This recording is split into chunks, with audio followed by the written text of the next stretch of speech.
Hi there, it's Narelle Shiell, and today what I'd like to talk to you about is the question of, is it okay to earn a living and get paid for using your intuitive and healing gifts?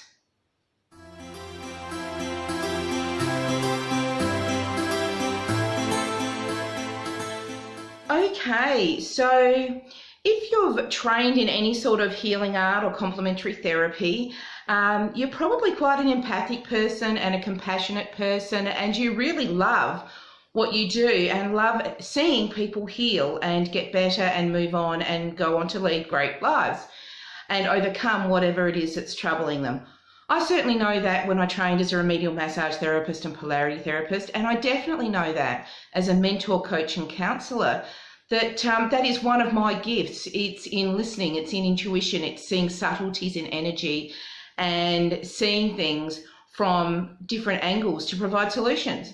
And one of the things that I've come up with against myself many, many years ago and see in a lot of online spaces now is this criticism of people that charge money to provide that service. Anyway, there seems to be this thought around that being wrong, that somehow that your healing gifts are some sort of great gift from God that makes you different from other people. So I want to really challenge that and ask you the question, do you go to a doctor and expect to get it for free? Do you go and see an accountant or a lawyer and expect to get a service for free? Do you go to the shops and expect them to give your groceries to you for free? Do you get a cleaner in and expect it for free? That would be nice. But, do you know what I'm saying? Everyone is here on this earth with an innate gift and thing that they're good at. Some people are really good at law. My daughter's at law school and she's really, really good at it. My son is really, really good at doing video editing and tech stuff, and I'm really, really good at what I'm good at, and we're all very different. It doesn't mean anyone is better or more or less deserving or less worthy of earning a living from what it is that comes naturally to them and what they are good at. And one of those things that I really want to impress on you is that, in old religious days, the priests and the people in the high echelons of different religions would put themselves as that one step closer to God and therefore make themselves somehow exclusive or different. And my sense is that there's perhaps something in the collective consciousness around that for healers too. The fact is, if you're born an empath, you are probably really good at things empaths are good at. You see subtle energies. You understand the subtleties in human transaction, and you can feel the feelings of others, perhaps before or better than they can actually feel them themselves. You feel a lot of stuff from outside of you as well as your own stuff, and that is a great gift for someone who's healing, for someone who's counselling, for someone who's in the helping professions, because it enables you to connect with people better. It enables you to understand their problems more quickly and more easily and help them find solutions and ways forward more painlessly. And that in and of itself is a gift. Now, if you were to give that gift away for 8 hours a day, you would find yourself starving and hungry and living in a gutter, and the people that you're helping for that 8 hours a day won't be people that you're helping for very long because it's not sustainable.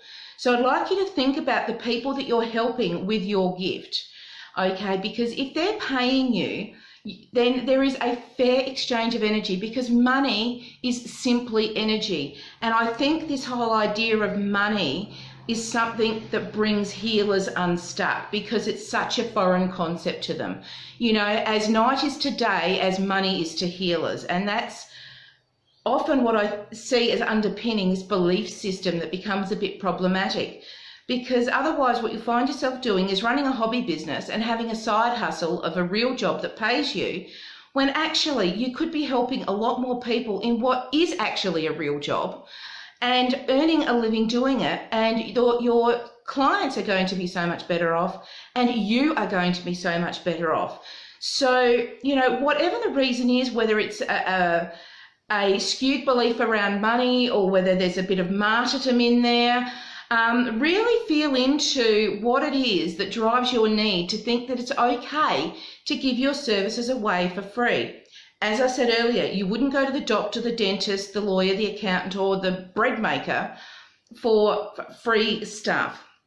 So why should you give away what you're good at for free? Everyone has their thing that they're good at, and that's what makes up a diverse society. And when you're helping your clients, now your client might be that accountant or that lawyer, right? And you enable them to go and do their job and do what they're good at and help people with what they're good at. And if you're not getting paid and you can't sustain yourself, then it's a problem. The fact is, we live in a culture where our form of exchange for services is money. You know, you might barter, but I mean, that's ultimately unsustainable because not everyone wants to barter, right? So really think and feel into what your barriers are with that, because if you're one of these people running around saying, I should not be paid for healing, I should give it away for free, other healers should give it away for free, that's a judgment that you are imposing on yourself and you are imposing on others. And with that judgment, what happens is you don't actually provide the very, very best service, and you are not a vessel for spirit to operate through as clearly as it possibly can and as powerfully as it can. So in order to evolve yourself, then you need to be working on people. You need to be sustaining yourself.